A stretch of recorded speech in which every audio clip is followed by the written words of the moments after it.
m'a dit que les histoires guérissent, mais moi je n'ai pas eu la chance de les entendre. Voici la mienne. L'Inou du futur, c'est moi.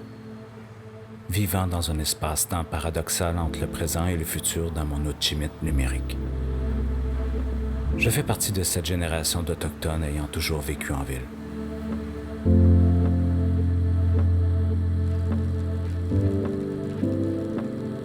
Je vis une dualité, celle de deux mondes. Celui que j'ai très bien connu, un monde allochtone, urbain, francophone. Et il y a l'autre, celui que je n'ai pas connu, celle de la vie en communauté, de l'Innu-Imun et du Nutchma. C'est une quête d'identité personnelle qui tend à forger l'Innu en moi dans un processus atypique. Tout est relié avec une transmission intergénérationnelle absente, privé de santé culturelle, de connaissances, de liens forts avec ma communauté.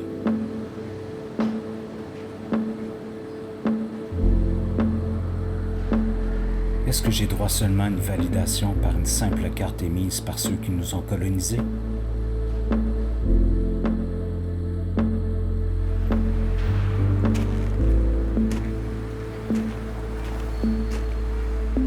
J'ai ce besoin viscéral de retrouver mes repères et d'entamer ce processus de renforcement identitaire qui, selon moi, est la plus grande des aventures.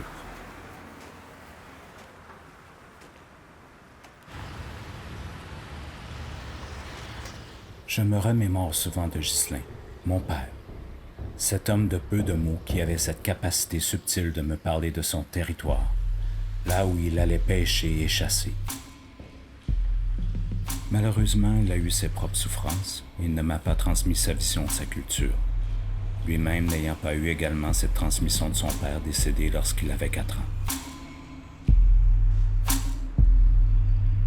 Un maillon de la chaîne s'est brisé.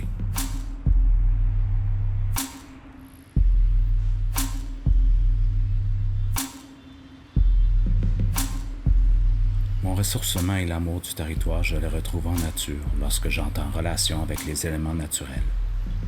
La terre, l'eau, l'air et le feu.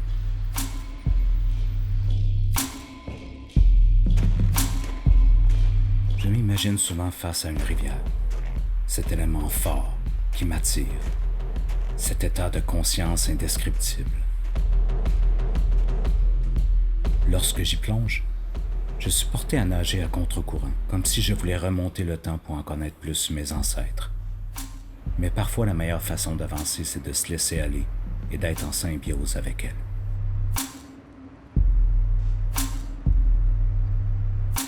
Lorsque j'écoute discrètement, je peux entendre la rivière sous la rivière, là où coule l'inconscience collective de mes ancêtres. Ce n'est pas tangible, mais j'en ressens ces vibrations tel un tambour.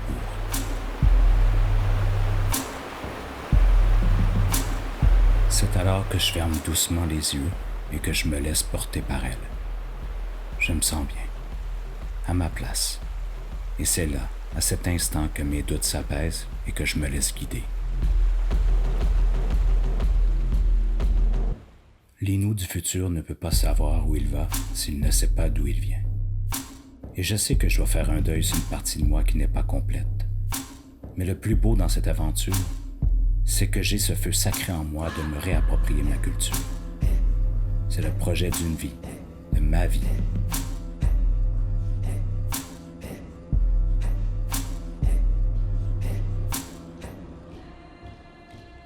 Développer et cultiver cette résilience fera de moi un homme meilleur face à l'adversité, mais également me donnera la force d'être un acteur de changement pour ma communauté.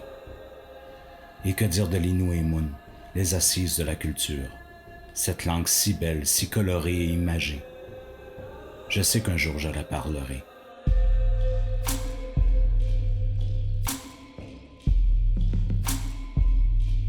Je suis une âme en transition, fier et confiant.